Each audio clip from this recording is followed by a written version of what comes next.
What is the name of the company? How did it start and how long has it been in the tourism industry? First North Luzon Transit. Taon 12 years. What is your position in the company and how long have you worked here? Bus driver. 3 years. What has been your most memorable experience so far? Nung nakabangga ako ng Montero Sport. What is 3 your months pa lang ako nun. 3 months pa lang. What are your best tourism products, services, or packages offered? Yung mga incentives. Incentives tapos yung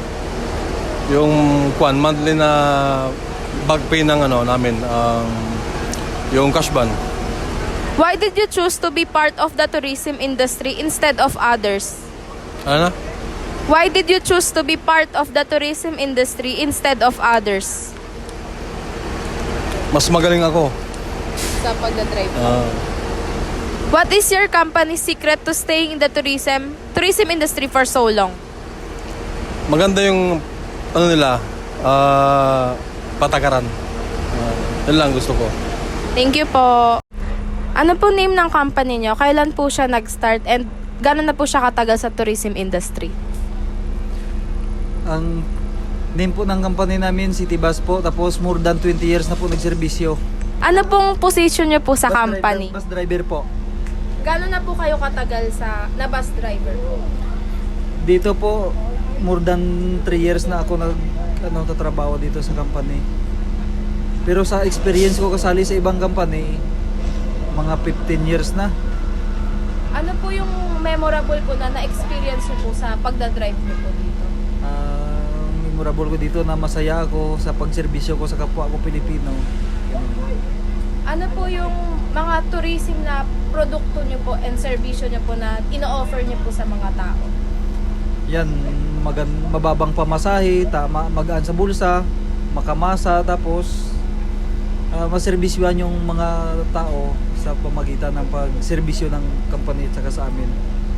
Bakit nyo po pinili na maging part po ng industriya na to kaysa po sa mga iba pong company?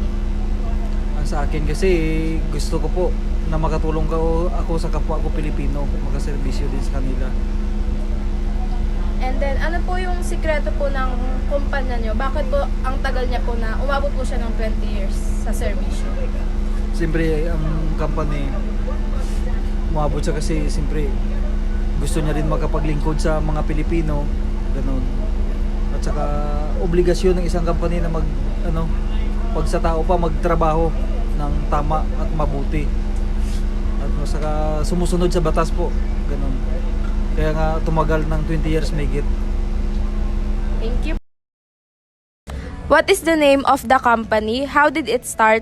And how long has it been in the tourism industry? Pangalan ng company namin is Cambio Car Rental. Siguro na siya ngayon.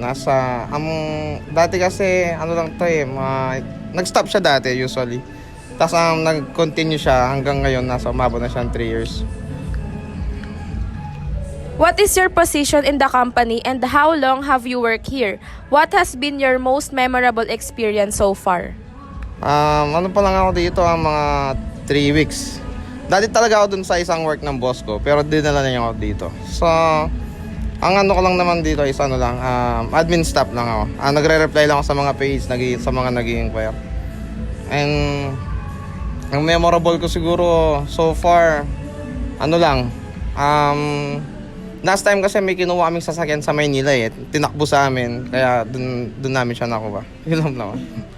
What are your best tourism products, services, or package offered?